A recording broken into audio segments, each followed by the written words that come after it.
दिन प्राय 12टा बाजी थाए आम घर आगे आसी पहुँचे दुई जन नुआ कुणिया आ बजाइले टिंग टांग मुझे कबाड़ खोली देखे तो बहुत किए जन लोक आसछन्ती मामा कहले झील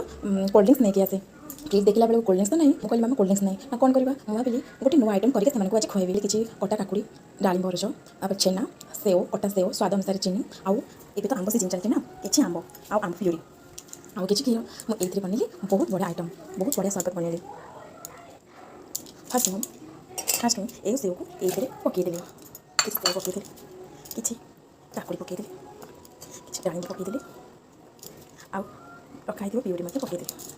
आउ कि छेना छेना भी पकईदेली आ स्वाद अनुसार चीनी को पकईदेवा